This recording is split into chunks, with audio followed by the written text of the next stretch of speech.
Welcome to Andy Staples on 3.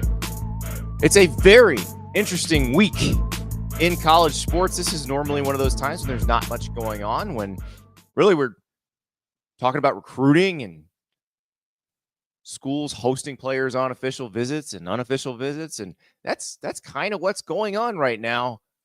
Except, I don't know, the entire enterprise is changing. Everything about how it works could be different after this week, which is just wild to think about. So on Tuesday, the ACC and the Big 12 and the NCAA's Board of Governors voted to approve the House versus the NCAA settlement. This is a $2.7, $2.8-ish billion settlement with former athletes who are suing, saying, hey, you didn't allow NIL when I played. Where's my cut? That's only a piece of it, though. They will be getting back pay, but that's not the most interesting part. The most interesting part is this settlement includes a revenue sharing component where the schools will share a percentage of revenue, about 22%, with the athletes. Now, they want to cap that. They also want to continue banning what they call pay for play. We'll talk about that in a second, because that's not realistic. But the bottom line is the schools will be paying the players pretty soon. This has to get approved by more conferences. They're going to approve it.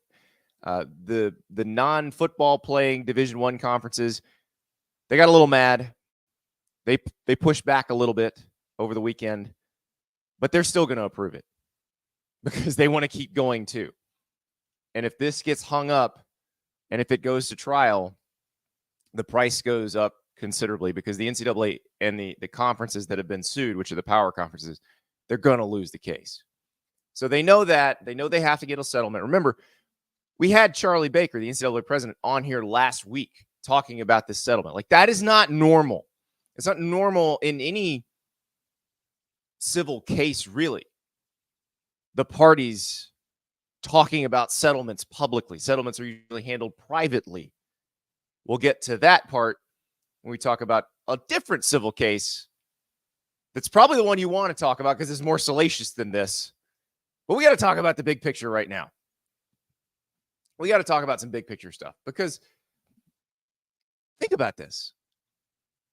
10 years ago, 20 years ago, 30, this would be unthinkable that the schools would just be paying the athletes because they were fighting so hard against it. Now they have no choice. They're backed into it. They know they're going to lose this case. And it's just going to change how everything works. Before we get to what they want versus what's going to actually happen, let's talk about what also is actually going to happen and kind of how this has to go from here. So a lot of money is going to be diverted to the athletes. So one thing that you probably won't see anymore is these schools that they have a pretty nice weight room. They have a pretty nice football practice facility. And all of a sudden they're gutting those to improve them. Like every 4 or 5 years. You're not going to see that anymore. People are going to build a practice facility. They're going to build a weight room. They're like, this is a good weight room. This is a good practice facility. We're good with this. Why do they keep doing that? Because they had to spend the money on something. The other thing you're going to see is there'll be a shift in jobs. There's a lot of associate athletic directors right now who don't really do anything. They're not going to have jobs anymore. There are a lot of people in football buildings who are involved in the recruiting apparatus. They're probably not going to have jobs anymore because the money is going to take care of a lot of the recruiting.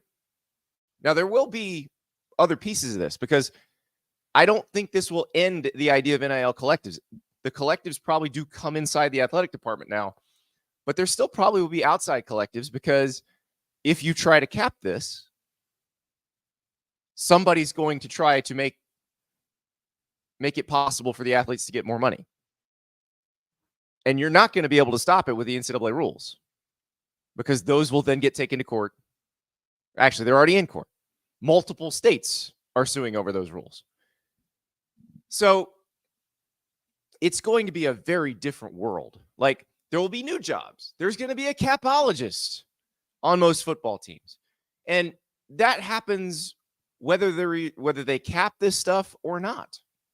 It's going to be like an NFL or an NBA team or a Major League Baseball team. Now, Major League Baseball doesn't have a salary cap, but they do have people in the office that work for the general manager who say, we can spend this, we can afford this, we can't afford this. Because whether it's capped or not, there's no unlimited money tree for any school. They have to spend what they have, and they can't spend more than what they have.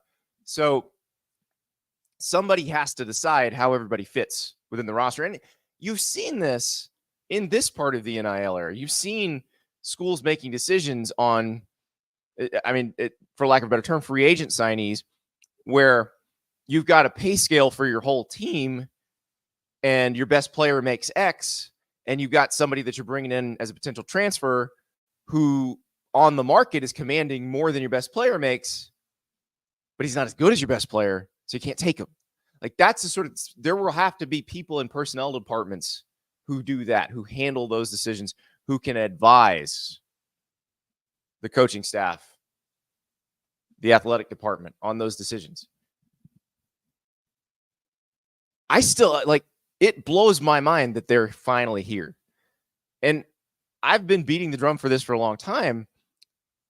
So I think I was probably a little more, accepting of this idea years and years ago. But man, it is crazy to see it happen, because it was not that long ago. Like, I remember when Mark Emmert got the NCAA president job, and he was actually trying to get out ahead of things. And so he had this idea that they were going to do cost of attendance stipends, because the athletic scholarship did not cover the full cost of attendance at the time. And they were going to do stipends up to the full cost of attendance. They knew they were going to get sued, by the way. That was part of it. It was going to be like $2,000 per player.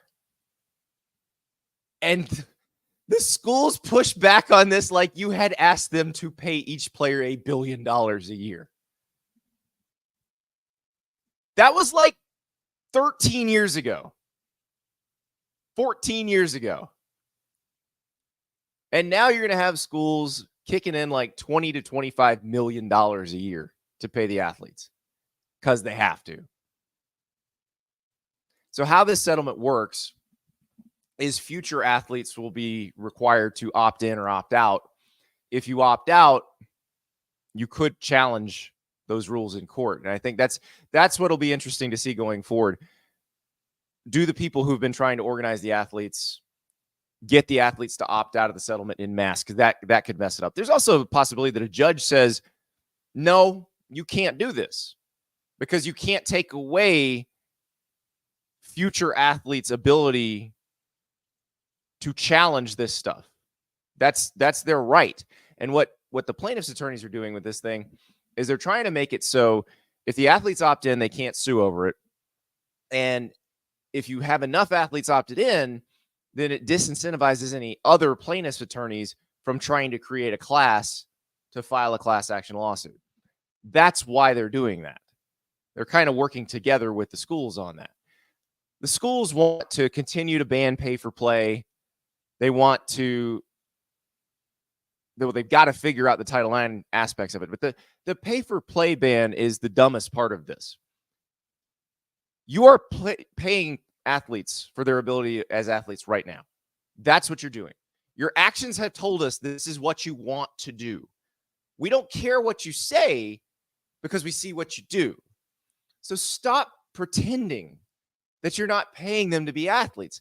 And I know why you're pretending that. You're pretending that because you don't want them to be employees. Well, that is all going to happen independent of this anyway. Because remember, those cases are still ongoing.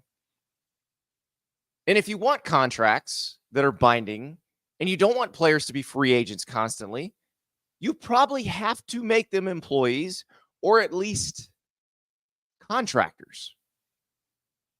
And you're going to have to deal with the consequences of that from a payment standpoint. So just get to that point. I realize it's hard. I realize it's something you don't want. But if you'd like to stop getting sued, the only way to stop getting sued is to collectively bargain with the athletes. And the only way to get to where you can collectively bargain with them is admit you're paying them for being athletes. It's okay. It's okay. It'll be fine. There's still lots of money to go around. That's why you're doing this. That's why you're okay doing this. Because if there were no money, you would just let this lawsuit bankrupt everybody and everybody would stop doing this stuff.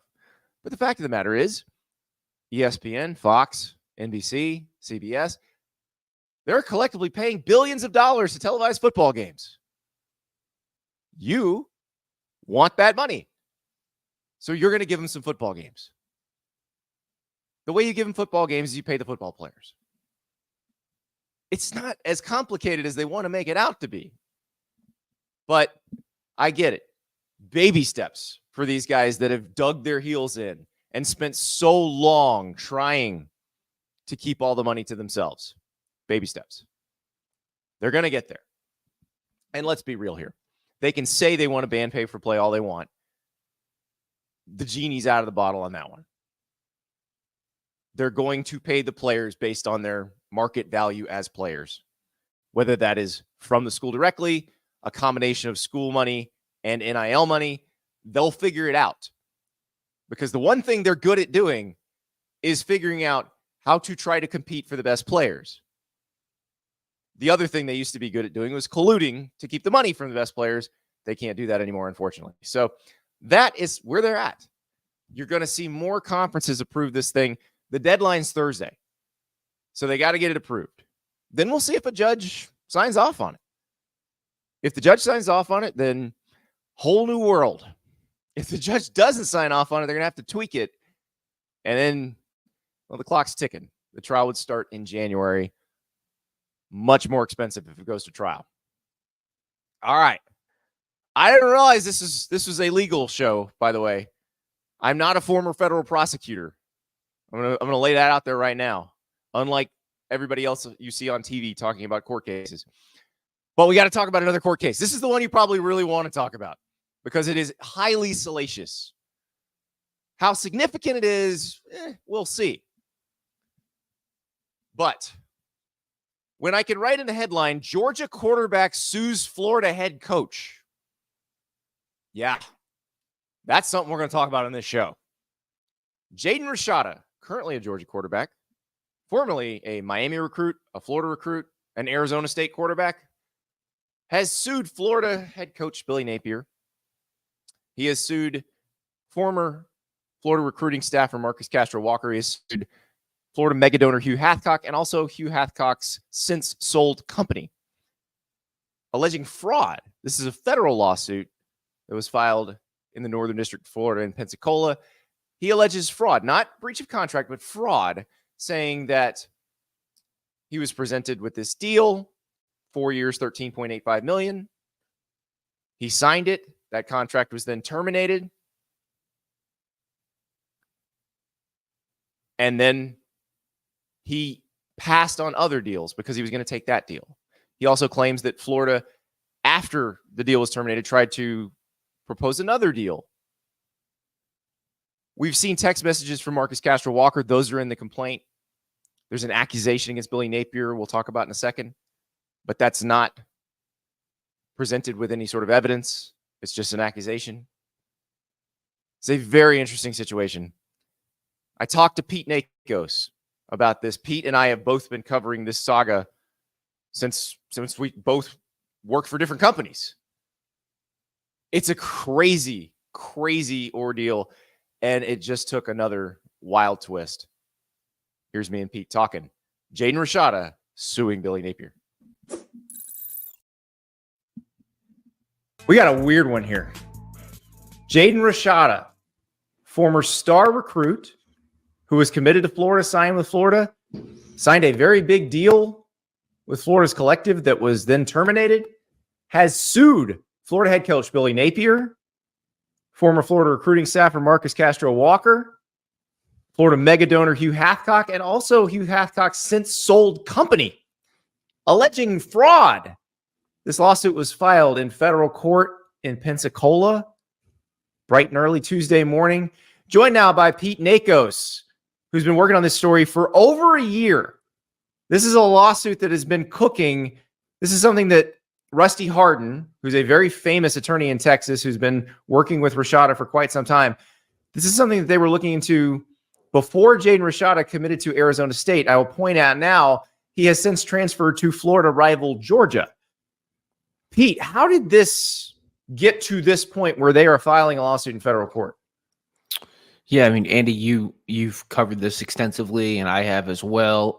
This really all dates back to November 2022. Jaden Rashada flips his commitment from Miami to Florida that same night, as we now see in the lawsuit, and we had it reported on it in the time. He signed a $13.85 million deal that was set to be paid over 4 years. Ultimately, as this lawsuit lays out, that fell apart. For the Florida collective, the Gator collective, it's called, missed a $500,000 signing bonus on December 5th, 2022. And they ultimately opted to terminate the contract in a letter sent to Rashada and his camp on December 6th, 2022. And we can get into it, but a lot more happened after that as well. Yeah, and that's the thing. A lot did happen. So what Rashada is basically saying is he's calling it fraud because he's saying that because this deal wasn't real, because they didn't pay the money that they had promised, that he passed on other deals, specifically one with Miami. In the lawsuit, they talk about a $9.5 million deal with Miami. Now, I know that John Ruiz, who was the booster who was handling that deal, he has said to The Athletic, this was over a year ago, that it wasn't worth that much, but declined to say what it was actually worth. So we've got to deal with sort of he said in that situation. But we do know, and this is interesting, the lawsuit, this is something that I was at The Athletic when we wrote that big Rashada story. And one of the things that we wrote about in that story was that Rashada had paid $150,000 to pay back Miami's collective. The lawsuit shed some light on where that came from, because the lawsuit claims that Hugh Hathcock, the Florida donor, wired him that money in December of 2022 to pay back John Ruiz. Yeah, Hathcock's role was pretty big too. The lawsuit also details how in that previously summer after Jaden Rashada had committed to Miami, Hugh Hathcock made an offer in the range of $11 million to try to get Jaden Rashada to flip his commitment. And the lawsuit also lays out that Hugh Hathcock maybe even offered Jaden Rashada's father, Harlan Rashada, a job. Yeah. And so where this gets interesting with Billy Napier, because that's what everybody wants to know. How does Billy Napier figure into all this? So if you read the lawsuit, it's a 38-page complaint. There are multiple text messages from Marcus Castro Walker, who's one of the named defendants. He was the NIL guy in Florida's recruiting office at the time. And those, let's say this, Pete, if the NCAA rules governing NIL still existed, which right now they don't because they've been enjoined by a federal court, Florida would be cooked on that front. Yes. Because there is discussion of payments that would be considered an inducement to enroll, which was against those rules. That's not really the issue. The issue is how involved Napier was. And there's no text messages in the lawsuit from Napier. There is an accusation, and I'll throw it up there on the screen. Basically, an accusation that Hathcock promised $1 million. This is after the agreement gets nullified. That Hathcock, according to Rashada's attorneys, promised $1 million that would be wired to him so he would sign with Florida on National Signing Day. And there's an accusation that Napier basically assures that money's coming to Rashada's father. Now, we have reached out to Billy Napier. We've not heard anything back. I'm assuming we will get a pretty strong denial from Billy Napier about this. And this is a he said. If they had text messages or recordings, I think they'd be in the lawsuit. We've also reached out to Marcus Castro Walker and sent him a follow-up text message that he's yet to comment on. The one thing I want to mention when we're still talking about this too, Andy, is the lawsuit goes on to say that the defendant, Castro Walker, leveraged the coach's promise that Napier would get it done and threatened on National Signing Day that if Jaden did not sign the national letter of intent with Florida, Napier could walk away from Jaden Rashada entirely.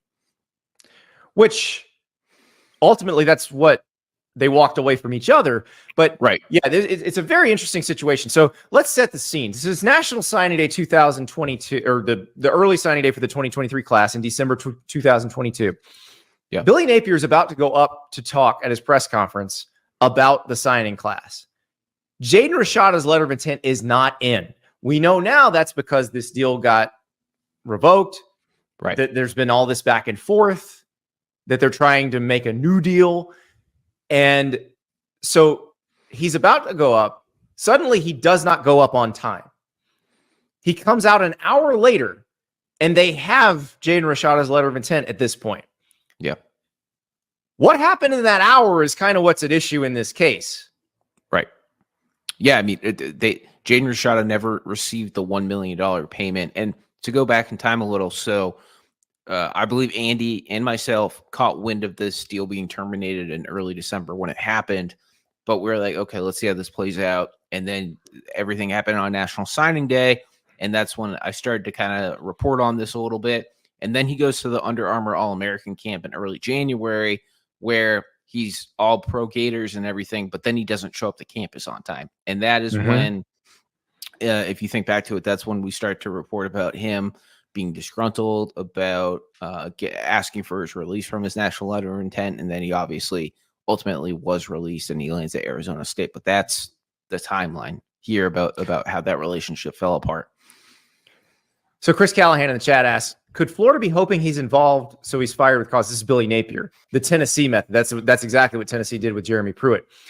So Pete, this is sort of uncharted territory because, again, if those NIL rules were in effect, right, you've got those text messages from Marcus Castro Walker. We know the NCAA has been on Florida's campus. They've asked everybody about this. Presumably, they have all that stuff too. Right.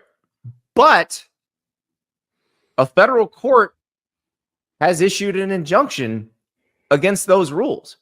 Yeah. The state of Florida just recently joined that case, which was filed by the states of Tennessee and Virginia initially. Like, I don't think they can do anything about this in terms of the NCAA piece of it. But it's interesting because if let's say that case had never been filed, the court had never enjoined it.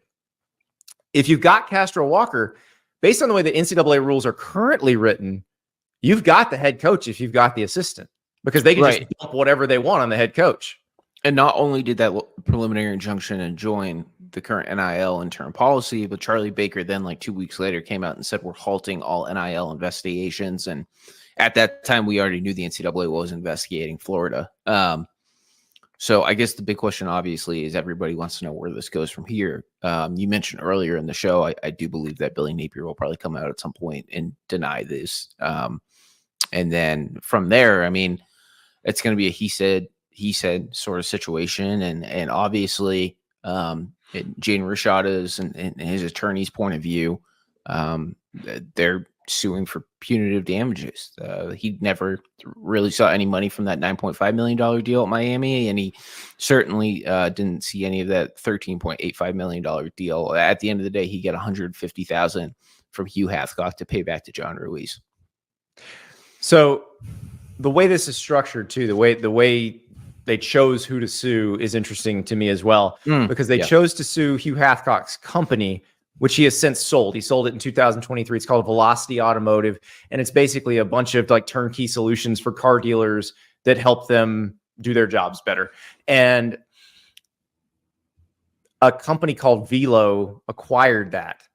And you kind of wonder, are they trying to get the new parent company to just stroke a check to make it go away? Here's the one thing I can't picture, even though, and I realize you and I have been reporting on the House versus the NCAA settlement, which was played out very publicly. Most settlements do not play out publicly. They're very private. The idea, though, that Billy Napier would ever write a check to one of Georgia's quarterbacks, I don't think that's going to happen. I can't see that happening.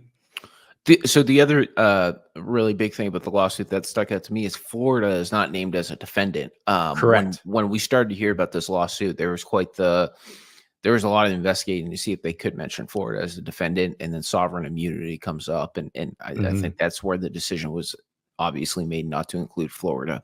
But obviously, a former employee and a current employee are mentioned in the lawsuit.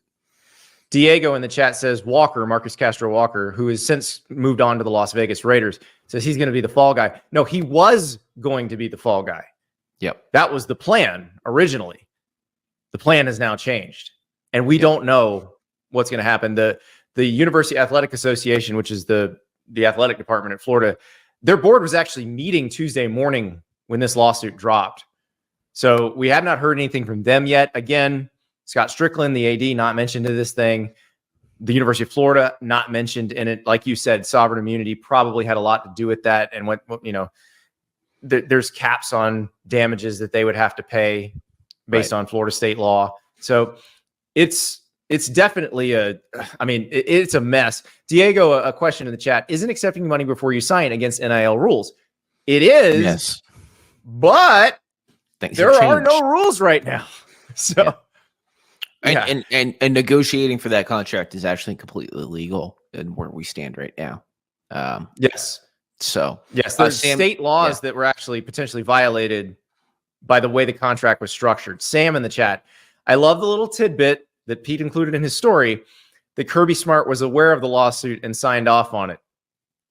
Yeah. Well, listen, it wouldn't be college football unless you had that level of saltiness. Like, yes, the rival of the coach of Florida's rival, because the guy's now on his roster, is going to get a heads up that this is getting filed. Yeah. I mean, I was told that Jaden Rashada's attorney, Rusty Harden, has talked to Kirby Smart now a few times in the last 48 hours, and believe they were even on the phone again this morning. Yeah, this is going to be very interesting. If this ever were to get to a discovery phase, a lot more stuff would come out. There's people not named in this lawsuit who would be deposed, who would probably tell their sides of the story that would add even more layers to this thing. Sure. But it is a giant mess. Now something Florida has to deal with, Billy Napier has to deal with, and we'll see how this affects him going forward. Because everybody's like, what does this mean? Is he gonna get fired? Is he gonna have to pay Jaden Rashada? I have no idea. Yeah, I couldn't tell you. Couldn't tell you. I mean, it's obviously a really pivotal year for Billy Napier, but at the same time, this lawsuit shows no evidence of text messages that Billy Napier sent. I guess we'll have to go to discovery, but there's no obviously exhibits attached that would insinuate voice recordings of Billy Napier. So I think this all would have come out a lot sooner, or a check would have just been written if you had something like that. No, I completely. Yeah. So I agree. Michigan football in the chat with perhaps the most relevant question of all. Are lawsuits going to be part of the new EA College Football 25 video game now? God, I hope so. Just to make it truly authentic.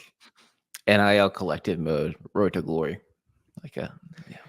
Pete Nakos, thank you for teaching us once again the only undefeated entity in college football is billable hours. We will follow this case as it goes forward. Thanks so much. We will. Thanks, Andy. Now's a good time to remind you, today's show is sponsored by Roback. You saw Pete wearing that very stylish performance hoodie from Roback. I am wearing the performance polo right now. Also wearing the joggers right now. Hoodies, polos, jogger shorts, you name it, Roback makes the most comfortable clothing in the universe. Those performance hoodies, if you buy one, you may as well buy two, because if there's somebody else in your house, it's getting stolen. Go to roback.com, RHOBACK.com. Use the code Andy for 20% off your first order. That's code Andy, 20% off your first order at roback.com. All right, so Florida did release a statement on Tuesday, not Billy Napier. So this is from Steve McLean, who's one of the associate ADs at Florida. We do not comment on ongoing litigation, and neither the University Athletic Association nor the university are named in the complaint. The UAA will provide for Coach Napier's personal counsel and we will direct all questions to those representatives. Now, you know who we haven't heard from yet? Those representatives. And everybody's been trying to get a hold of Billy Napier. You know, we tried to call him. I'm sure everybody else tried to call him. Tried to call his agent. Everybody else tried to call his agent. So we've not heard from whichever attorney is representing Billy Napier in this particular case. Interesting stuff in the chat from you guys as you were watching this. Christopher says, so can coaches now sue players for leaving? Careful with this slippery slope. Christopher, this is America. You can sue anyone for anything.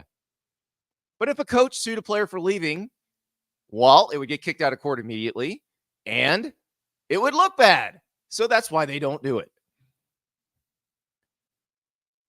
Samuel, Rashada and his family just chasing checks. Still don't understand why UGA signed this dude. I hope UGA didn't promise him anything. I don't think UGA did promise him anything.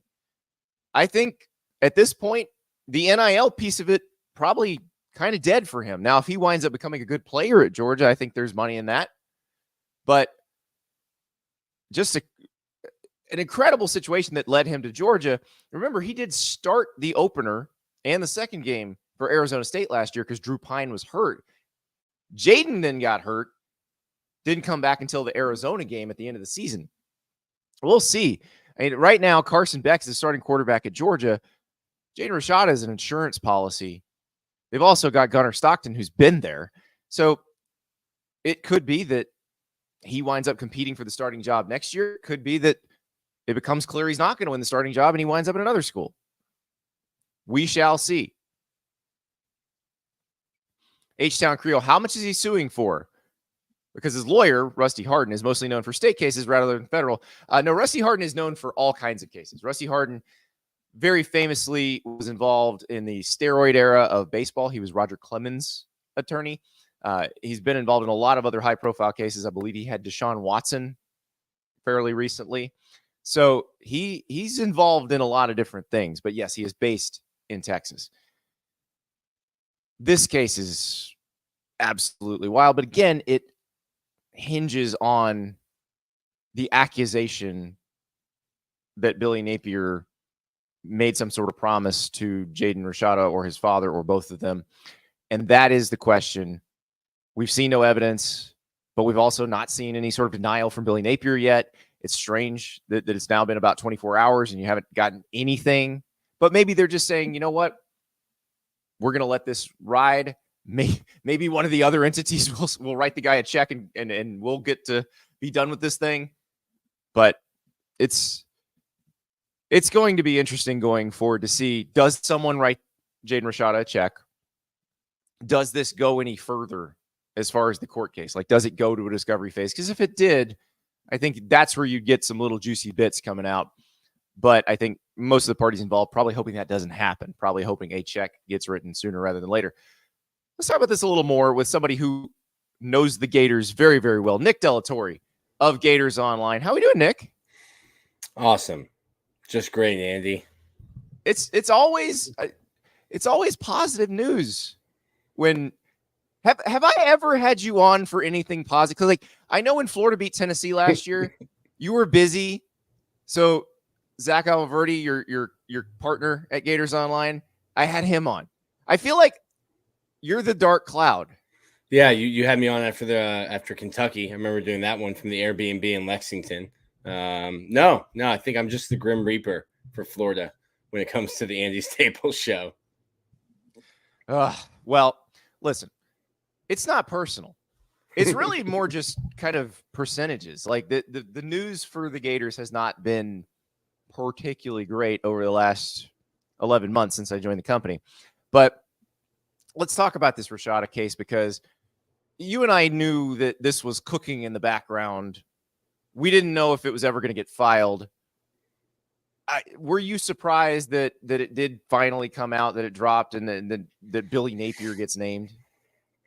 Yeah, I think, the new conspiracy theory, which is fun, that Kirby Smart took Jaden Rashada just to be able to have this lawsuit come out against Florida. While very fun and very college football, I think we both know that this lawsuit had been in the works, thought of, constructed from before when Jaden even went to Arizona State. So this has been a long time coming. And personally, I didn't think that we would get to this point. I think when you look at some of the things in the lawsuit, previously saying that you were going to accept any sort of money to go to a school would be an inducement, and you would lose your eligibility. And we've seen the landscape of the NCAA change over the last 10, 11 months, where that's not even a thing. Florida was being investigated for this by the NCAA, who was too busy with a water pistol putting out their own fires in the Congress and in courts, that they said, listen, we're putting a pause on all of this. So I think that's probably the reason why we're seeing a lawsuit now. And it'll be interesting to see how it plays out. Listening to you and Pete talking, I don't know that many of these cases get to even discovery, let alone a bench or jury trial.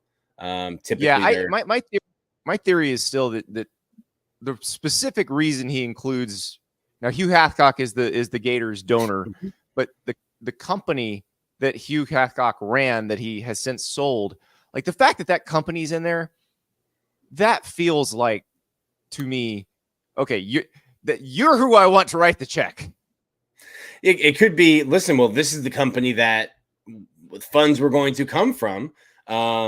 So we'll include you. It could be, well, that company's now changed hands. I think right now as an attorney, you're looking, what pockets can we collect from? We feel like we're owed money.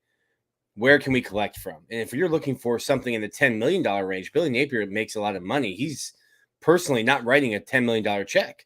Who can? Hugh Hathcock reportedly has that kind of money that he can write a check. Certainly the company, which reportedly or allegedly some of the money was going to be coming from, can write that kind of check. And maybe the person or the entity that bought that company doesn't want to deal with this headache and would rather write a check, stroke a check to have it go away, to not put a dark cloud over their investment, because this has certainly been a dark cloud over Florida for, it feels like a decade now, but I think it's about 13 months.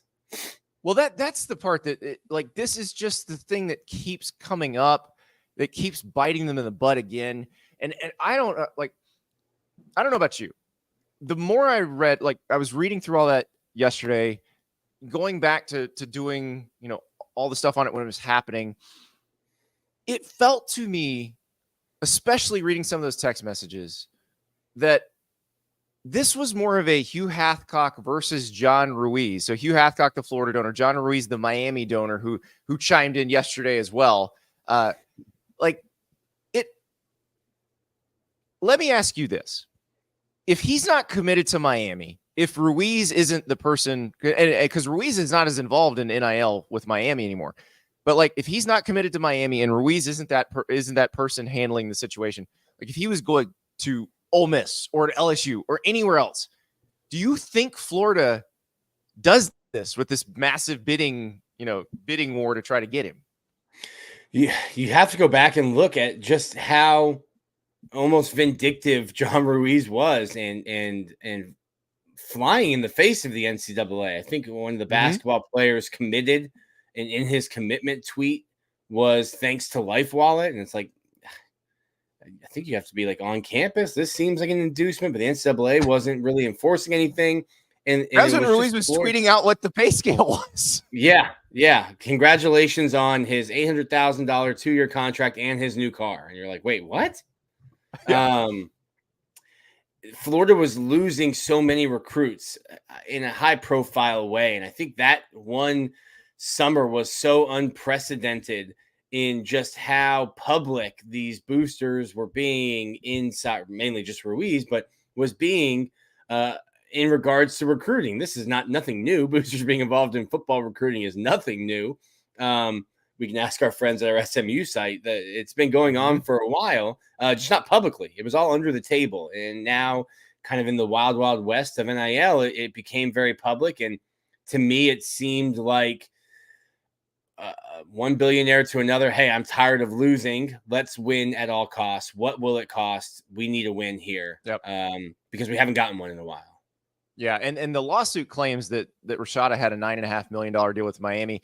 Ruiz, when I was working at The Athletic and we did the big story on it last year, Ruiz said it wasn't $9.5 million.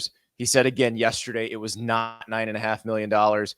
I'm not sure they were competing against a $9.5 million contract. I think they may have thought they were, but well, maybe it was they may 6. not have Maybe been. it was 9.49. Andy, 9.49 is not 9.5.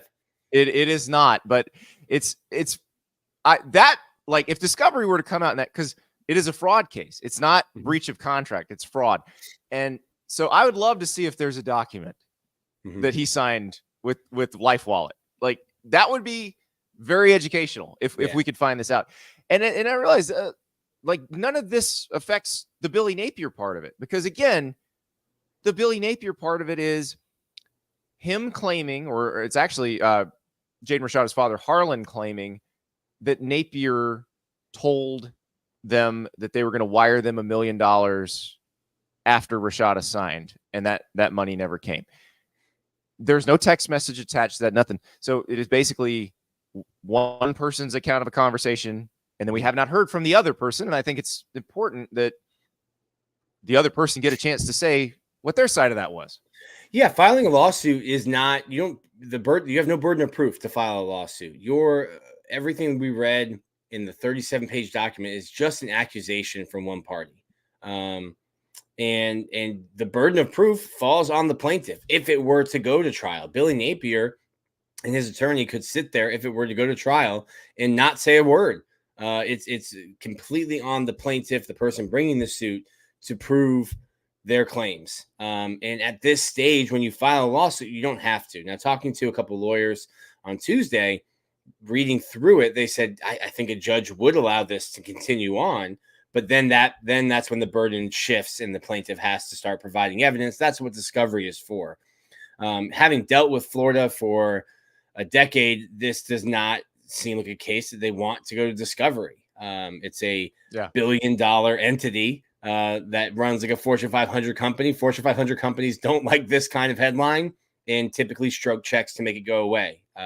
It's clear that Jaden Rashada feels like he was promised money and is owed money. I've been watching the Denzel Washington clip. I forget what interview it was, but he says, I'm going to leave here with something. I'm from around the way. I'm leaving here with something. And I get that. If someone promised me far less than Jaden and I felt like it was owed to me, I'm leaving here with something. So I get what Jaden Rashada is trying to do. I see a lot of people calling it a money grab, but if somebody promised me $13.85 million, I'm not going away quietly. Yeah, we published that contract. Like, it was incredibly stupid of them to offer him that contract, but they still did, and he still signed it. So he thought something was coming. It's interesting that the only entity, which is now the defunct Gator Collective, the only entity that was ever in a legal binding contract with Jaden Rashada is not mentioned, which would tell me that contract was legally voided. Based on the terms and that were inside also of it. the Gator Collective no longer exists, so you could sue the people, but you can't sue the entity because the entity doesn't exist anymore. So that it is a very strange situation. And yes, the other part that's interesting about the contract itself, and if you want to read the contract, we published it at On3 on Tuesday. You can read the whole $13.85 million contract, which you can then pair with the 37-page PDF of the complaint if you really want to get into some dry legalese. But the contract requires arbitration to settle any disputes. Arbitration happens privately. Mm-hmm. I'm guessing Rusty Hardin and Jaden Rashada wanted this to happen very publicly. Mm-hmm. And so that is why they are not making any claims against the contract itself. Yeah. Again, when you're in a civil case, the goal is to collect money. You're not changing the world. You're not solving hunger or peace. You're trying to collect on a perceived debt. And publicly going against a company that was sold, a university who is very public, and the head coach who has enough fire and enough on his plate to deal with just coaching football games. And then, a now fired former staffer. It will be interesting to see how it plays out. I kind of fully expect this to be settled out of court with some pretty ironclad non-disclosures so that I don't think we're ever going to see a dollar figure if the check is written. Yeah, I don't think we'll know what the check was for. I don't see this right now costing Billy Napier his job. Florida is the one rumored or reported thing that was in the complaint is that Billy Napier promised $1 million. There's no proof to back that up right now. If it's a voice recording, Florida is a 2-party consent state, as is California, where the Rashadas live, which means both parties need to know and agree to the voice, to the call being recorded. It's just a rabbit hole.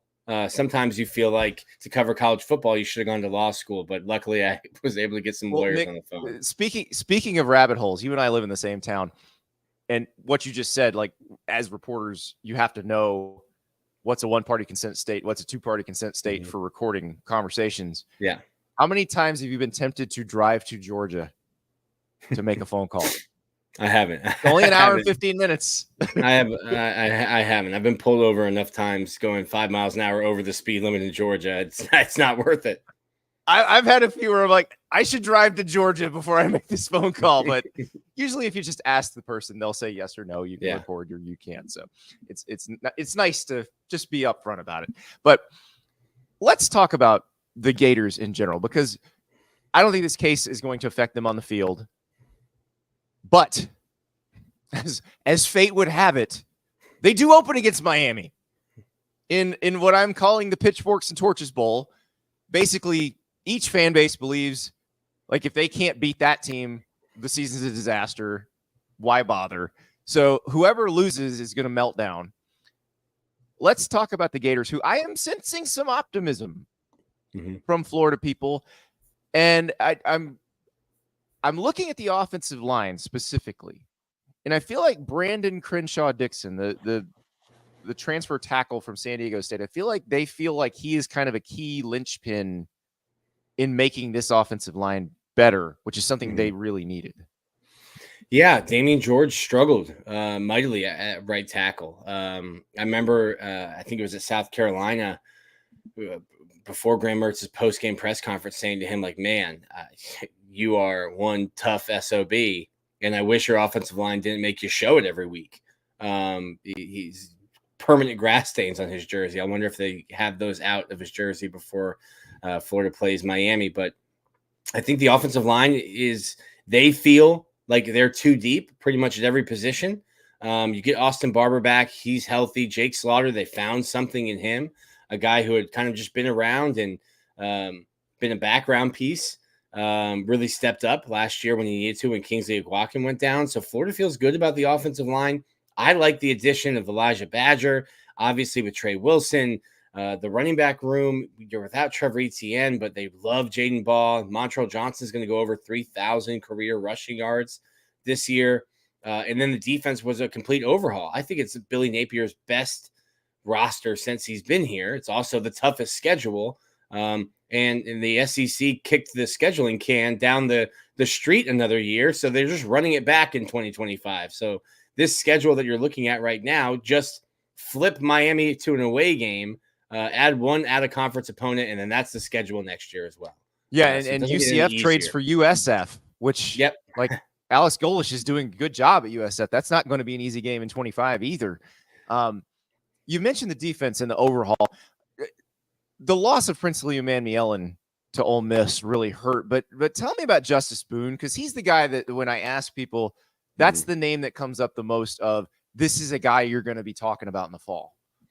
Yeah, we were ready to talk about him last fall before he got injured in a fall scrimmage. So Justice Boone is a talented player. We haven't really seen him at his best on the field. I think we were anticipating seeing that in 2023 before the injury.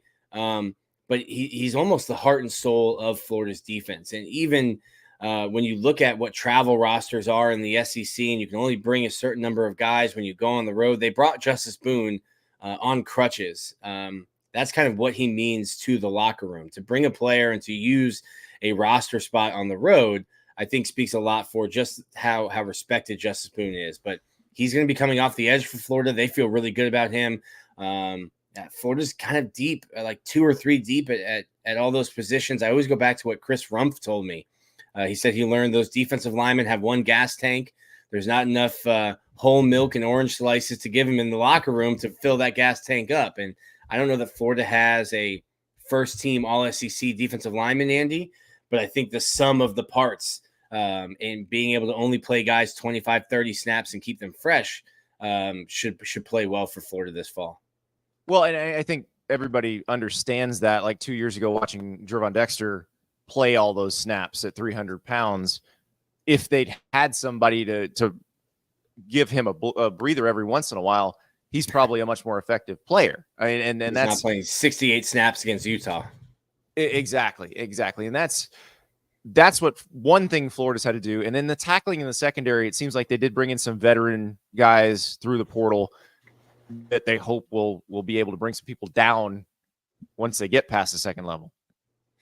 Yeah, that's I remember talking to Will Harris. He had just taken the job. It was early signing day, and he said, yeah, I'm about to watch film cut-ups of my secondary on the way back to California to get my stuff to bring it back here. And I think he was offering guys on the plane. You watch those cut-ups, and Florida not only didn't tackle well, at times it looked like they had no interest in tackling in the secondary, which is an issue unless you're playing flag football. So I think what Florida did, they added a bunch of really athletic young players in Jameer Grimsley, Cormani McClain. You have a class of 5 defensive backs from the previous year who all have a ton of experience. But then you added DJ Douglas, former walk-on in Alabama, transferred to Florida from Tulane. You get Asa Turner, and you get Traquez Bridges. That's a lot of starts and some good tackling veterans. So I think Florida has a good mix of young athletic talent with some older veterans through the transfer portal. Now, you mentioned Cormani McClain, who we were just talking about Jaden Rashada, and Cormani was another member of that class of 2023 that Florida and Miami duked it out over. He kind of ended up playing both of them and then went to Colorado, and then it didn't work out at Colorado. You know, Dion was very critical of him during last season. Then he ends up leaving Colorado this offseason. So how did Cormani McClain wind up in Gainesville? Yeah, it's kind of been back-to-back roller coasters this week, old roller coasters that we're riding with those two. I think Cormani McClain, everyone wanted him. The allure of being a defensive back like Cormani McClain and playing for, in my opinion, probably the best defensive back to ever play football, and Deion Sanders ultimately won out over Miami and over Florida. He's a kid who is very close to his mom. He's from Orlando. And I think when you get out to Colorado, they don't really have a culture. Deion's a first-time Division I head coach. They're building a culture. You get out there and there's not really direction. You're far away from home. All of a sudden there's this like really cold white stuff falling from the sky in November. You're like, what is this? It was falling in the spring game last year. No, thank you. No, thank you. I think it's a culture shock.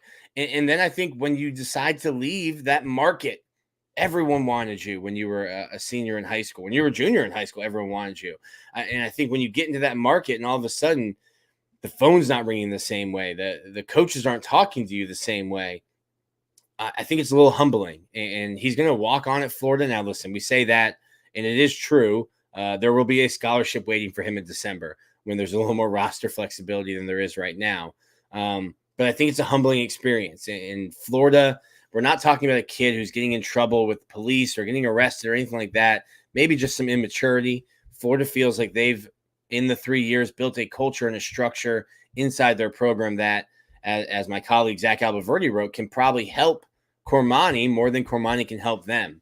And I don't know that he'll be thrown into being a starter right away. You have Jason Marshall and Devin Moore when he's healthy, starting at cornerback. So I think Cormani is, in Florida's mind, a low-risk, high-reward play. You get a former 5-star who could be a potential draft pick down the road at little risk to you. Right. And that's the thing. I think we have this notion that if you're a 5-star and you're not immediately impactful, well, you're a bust. You'll never, like, he's got 3 more years of eligibility. 4, and then 4 if he were to redshirt this year. So, like, there's a chance that he could still turn into a very productive college football player, that because he has the physical tools. It's just a matter of putting it all together. But I just found it so interesting that they came back around on him, because apart from Rashada, he felt like kind of emblematic of how that era of Florida recruiting went, where it was like, we're going to go after these big fish, but we're not quite sure what we're doing here. It feels like they've buttoned some of that up.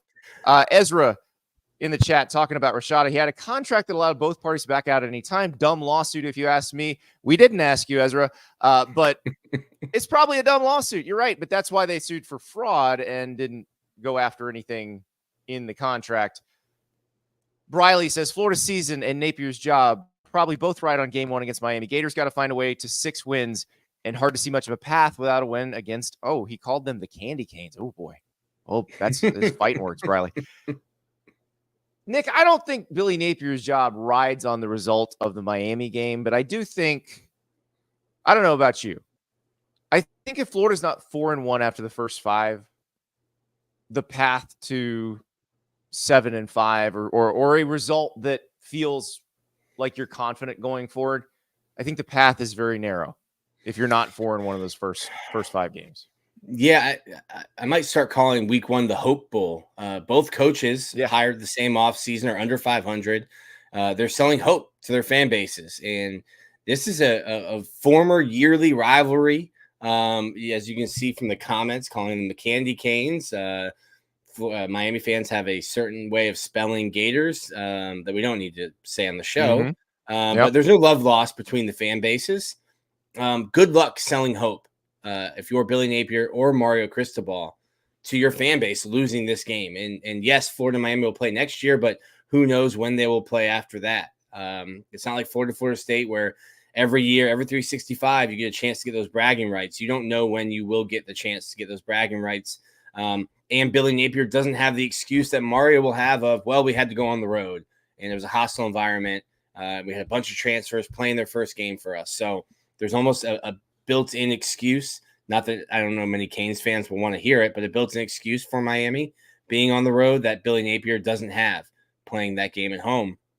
Looking at Florida's schedule, beat Miami, beat Samford. You have back-to-back first-year head coaches after that, first-year programs, and then UCF. I think UCF's a tougher game than people are giving it credit for. Yes. With KJ Agreed. Jefferson, who is, I think, the actual quarterback that Gus Malzahn will make in EA College Football 25 this summer.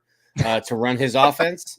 And then you have to go to Tennessee, and Florida's 2-10 away from the swamp under Billy Napier. They have shown and given me no confidence that they can pick up their show, take it on the road, and run the same act. So you look at that schedule. Like I said last year, with last year's schedule, Andy, catch wins early because you might catch hands late.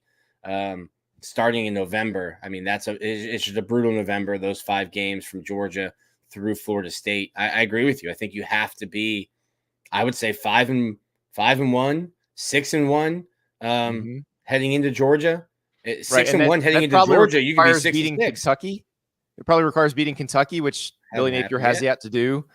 There's a significant hill to climb right here, and we'll see. But I think you're right about the hope and the Florida Miami thing, because they're not playing every year, because this is such a rare occurrence. Like, at least the winning fan base is going to be humble and will handle it with grace and dignity and class. Absolutely. I'm sure. Probably they'll teach classes on how to handle wins humbly. Nick, I promise the next time I have you on, it'll be about something good. Okay. Thank you, Andy. Thanks, Nick. Nick Torre from Gators Online. We know him. We love him. He is the best. And yes, I keep bringing him on to talk about bad things, and I got to stop doing that. I have got to bring Nick on. The next time something remotely positive happens to Florida, we're bringing Nick on, even for like 2 minutes. We got to do that. I don't want people to think I'm overly negative because I'm trying to not be a homer toward my alma mater or something like that. It's just there's been a lot of negative. And a lot of it's kind of juicy. Like, again, how often do you have a former recruit suing the head coach? It doesn't happen that often, but I digress. Tomorrow's a Thursday. You know what that means? It's a Dear Andy show. Hit me up. Social media, Andy_Staples, Twitter or Instagram, or you can email your questions to AndyStaplesOn3@gmail.com. That's AndyStaplesOn3@gmail.com. So fire me some questions because I do want your questions. We are also going to add in some questions. I did an Ask Me Anything with the college football subreddit at Reddit, and it was a lot of fun. I did that on Tuesday. You can go read it if you want on Reddit, but the questions were fantastic. So we're going to ask a couple of those, and I'll expand on my answers from the AMA. They were really insightful, and that's a group I love. If you're not on Reddit, you might want to join that college football subreddit.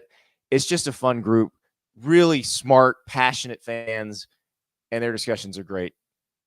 One question I'll throw. It was a very insightful college football question, followed by, what's the largest mammal you could knock out with one punch?